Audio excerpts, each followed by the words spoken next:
Hey folks, it's Tom, your frugal prepper. So I wanted to talk a little bit about backing up your data, and this would be especially for like the small business owner, but also the home user or the person that does a little side work and keeps some data. Maybe you scan in your receipts, you keep things electronically that you don't want to lose on your computer, and there's a lot of solutions for that. There's cloud backup solutions which aren't bad. But there are times when your data could be taken from you. You have to worry about like fire and flood and natural disasters, theft.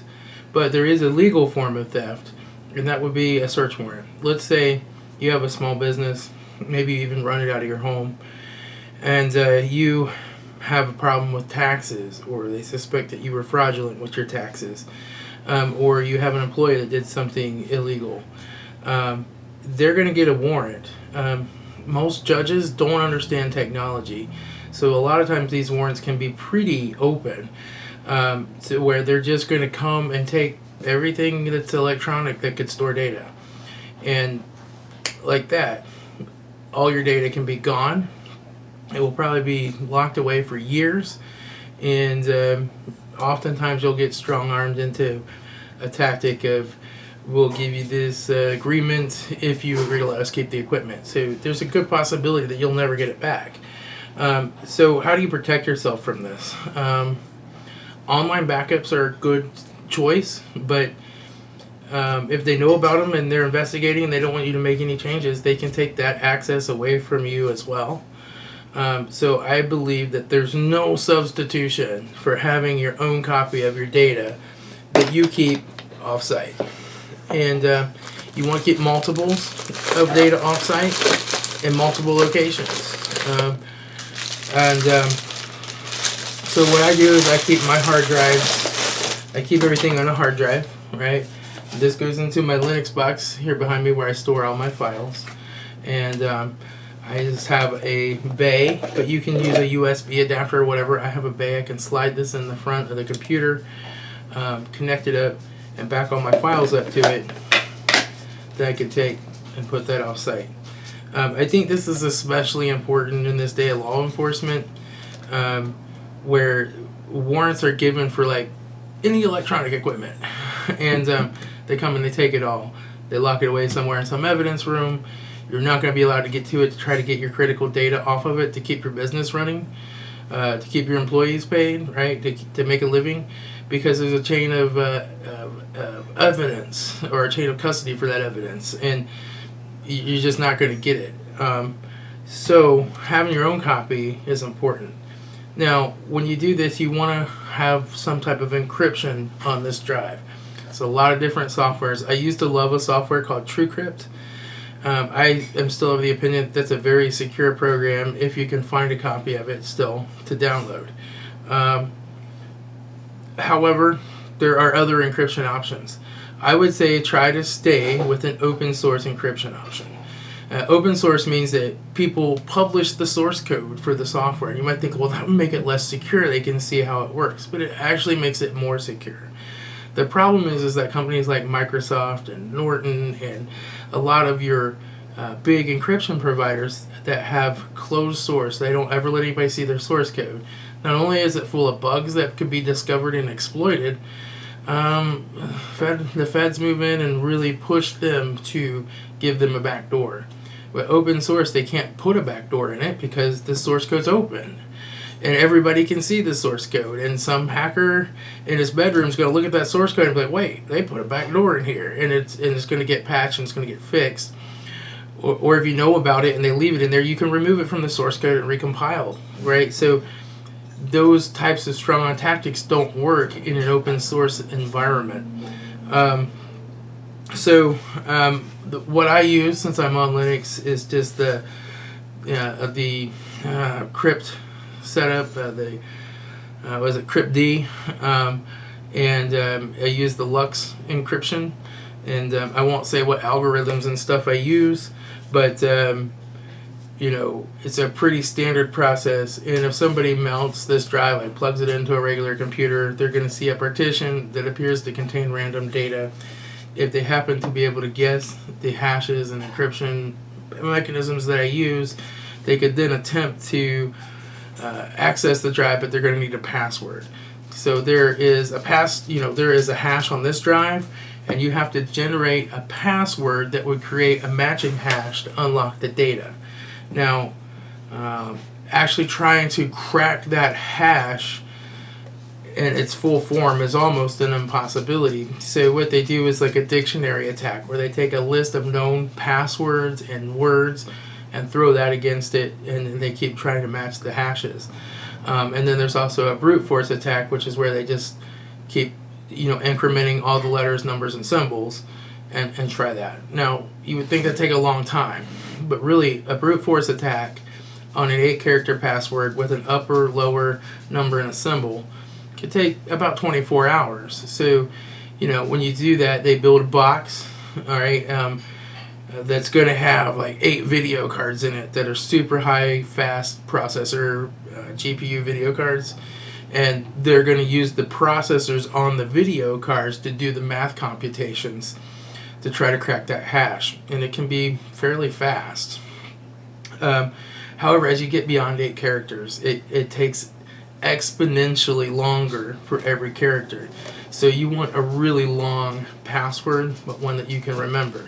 I won't cover how to create a password like that, but don't choose any like common movie phrases or words or anything like that.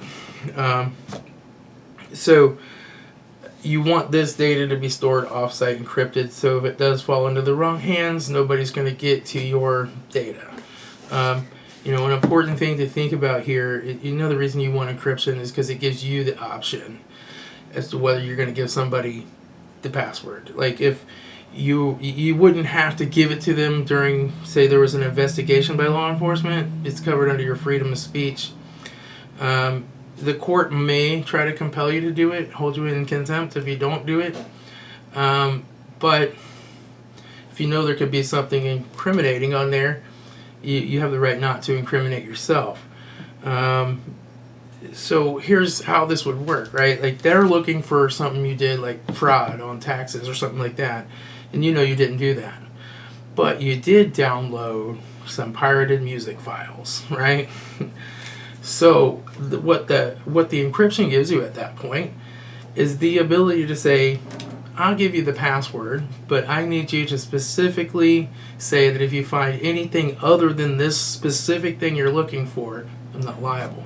Your lawyer can help you get that paperwork together, or not that you're not liable, but they won't incriminate you for it. Because a pirated music file or a pirated movie, something along those lines is punishable by quite a bit of time in prison. And the problem is the warrants are written really open when it comes to technology. They're not as specific as they should be. And you have to understand that most judges are old, right? They weren't raised around computers. They don't really understand technology. They're doing good to log in and get their email in the morning. So imagine that you going to prison or not depended on your ability to walk your great-grandmother through reinstalling Windows on her laptop over the phone. I mean, that's the kind of thing that you're looking at. So you have to protect yourself, because the court system and many law enforcement officers don't have a clue about technology. And they'll assume that you're doing something nefarious even if you're not. They'll allow things to be admissible when they shouldn't be. But at the end of the day, you have a right, especially in Ohio. It's in our Bill of Rights in Ohio. We can be secure in our papers, possessions, and property. Well, electronic data is considered papers, right? And it's definitely your possession. It's definitely your property. So there's also asset forfeiture, where if they suspect that you might have sold drugs, they just take everything. They'll take all your computers. You never get them back. So you need to have that data, because it could be the difference between going in business and going out of business. Consider you lost all your accounts receivables, payable information, all your previous invoices, work orders. You lost all your payroll information, and you lost all of your receipts for your tax information and deductions.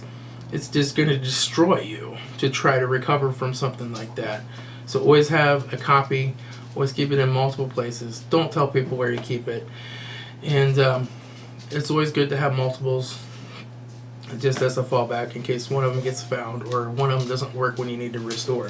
because when you need this, it's going to be a time that you also probably need to make money, right? You've lost something, or you've suffered a great loss. So I've seen this happen with a lot of small companies. Something small happens, their equipment gets taken. If they don't have a backup, or their backups are sitting right beside the server, or they're in a fireproof safe on site, they just scoop that up and take it with them.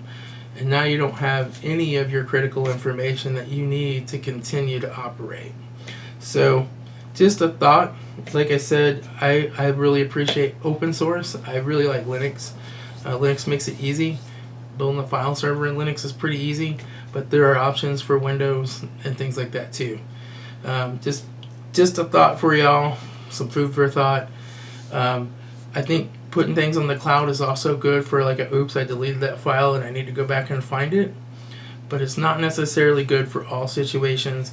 And when it's a lot of data, when it's a couple terabytes of data, it can take a while to get that data downloaded back off the cloud, or to get a drive shipped to you with your data on it.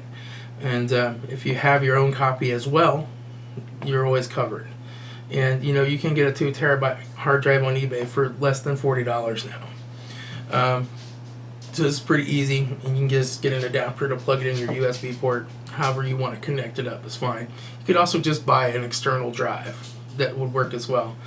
What I do is I have this plastic case that this slides into to help give it some protection.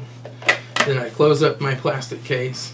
And see, that didn't close quite right. I'm going to switch it around here. There we go. We close that up, and now I just wrap it up in a bubble wrap bag, like so. And then I have this Plano ammo box that's got a nice rubber seal to keep the water out. I just stick that down in here, and some more bubble wrap. Close that up. Take that off site. How often you do that is probably at least once a week, but it could be once a month if your data doesn't change that much. But you have something so that you're not losing it all. You might lose a week or a month's worth of work, but you won't lose everything, all your data from the beginning of time. Anyway, I'll talk to y'all later. This is Tom, your frugal prepper. Part of prepping is keeping your data and things secure and being prepared for the unexpected. I'll talk to y'all later. Everybody, have a happy Thanksgiving.